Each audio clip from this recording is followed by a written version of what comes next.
He told me this was going to happen. All those years ago in the temple, Simeon told me that my heart would be pierced with a sword. How could I have known this is what he meant? But that prediction was the first thing that came to mind as they came to tell me that my son had been arrested. My heart broke when I first saw my son battered and bruised, bound up like a criminal. With tears in my eyes, I watched the guards blindfold and taunt him.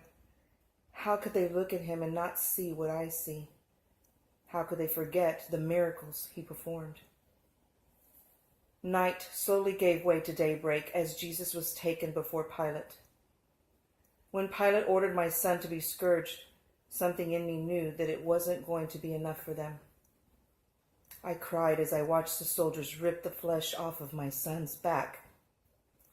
I knew the crown my son deserved, and yet I watched a crown of thorns be pressed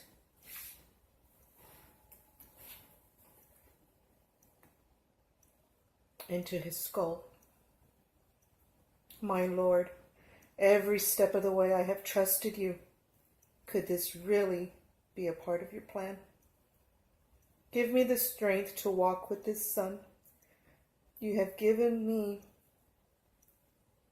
the strength to walk with this son.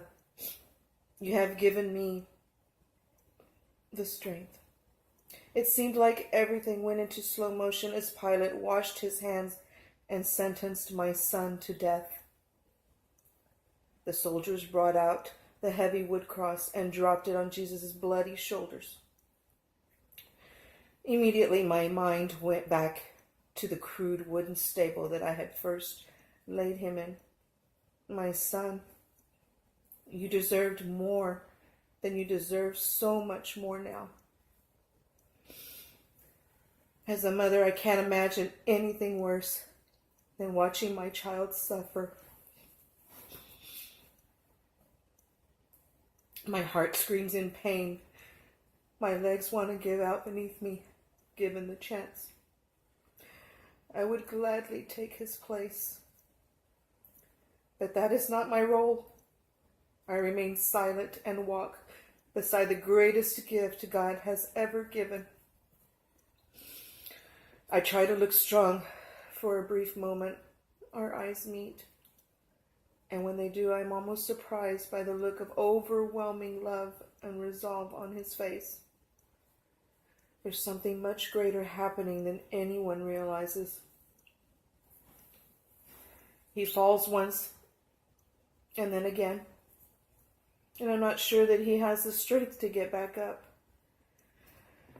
They pull a stranger out of the crowd to help Jesus carry the cross. I am thankful for any small moment of relief for him. All the way outside the gates and up the hill to the place of the skull, I want desperately for this torture journey to end, but I know what awaits him when he gets there. My yes to the angel, my entire life has led up to this moment. Although part of me wants to look away, I watch as the soldiers throw Jesus onto the cross that he has carried. I scan their faces for any sign of hesitation or remorse. None. But it is a sound that will stay with me forever. The distinct sound of hammer hitting nail, piercing flesh, driving skin and bone into wood assaults my ears. 3 times I watch and listen. All the time my heart cries out, that is my son. That is God's son. Don't you see? They pull the cross with Jesus nailed to it off the ground and onto the air. With a heavy thud, the base of the cross falls into the ground. And with my son lifted high in the air, all I can do is cling to his feet. Jesus, my son, my Savior. Everyone else has left. I am the only disciple still here. Does that make me better? Stronger? No. I just had to see for myself.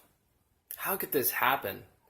There's part of me that is still waiting to wake up. My teacher, my Lord, my God, hanging up there like a criminal? I mean, I remember him telling us that he would have to die, but I guess I figured, or I hoped, that he was just telling us one of his stories. But he knew, even in the garden, when all I could do was sleep. He knew what was coming. Maybe if I had listened more closely, I would be more prepared for this moment, but I am not. Standing here next to his mother, watching him slowly die, none of this makes sense. I gave up everything. For what? To watch the one I thought would save the world be murdered by jealous men? To watch my entire life be destroyed? Through my swelling anger, I hear the faint voice of the one I love. Father, forgive them, for they know not what they do. Forgive? These people have betrayed, mocked, and tortured you, and you are forgiving them? Forgiving me for not stopping this. Forgiving all who have broken your Father's heart. It is this love and mercy that first attracted me to be your disciple, being poured out even now. Seconds, minutes, hours pass as each breath becomes more labored and difficult. What am I seeing? What am I supposed to be doing? Then all of a sudden, he turns his bloody, exhausted face directly towards me. Then he looks at his mother standing next to me. He whispers, "Woman, behold your son." And then to me, "Son, behold your mother." I know what he is asking, but at the same time I know that these words are for more than just me. Mary is now my mother, and I am her son. Even though I am supposed to care for her, I know that this is only because of her strength and courage that I could be here at this moment.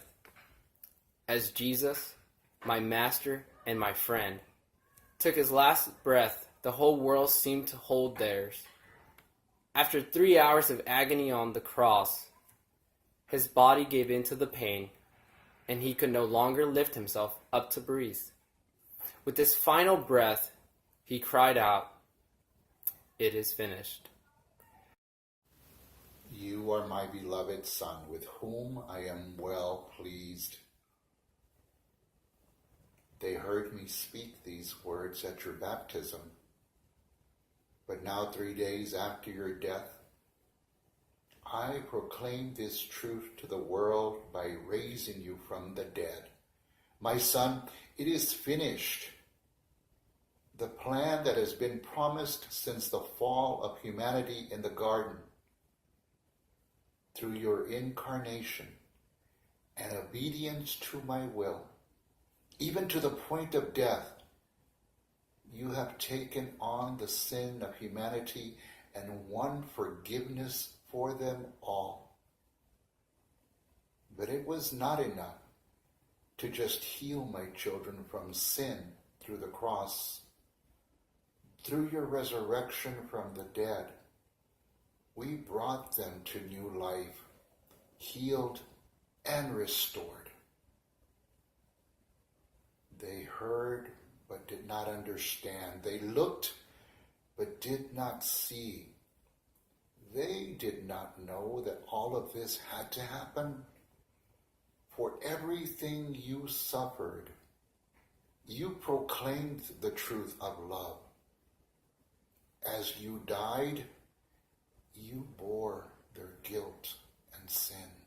And now, in your glorious resurrection, they are set free. How I have longed for this moment. My love could not allow me to be separated from them. All of human history has pointed toward this moment, and nothing will ever be the same. Death is defeated. Sin does not have the final word. beloved Son is alive, and through him all my children can now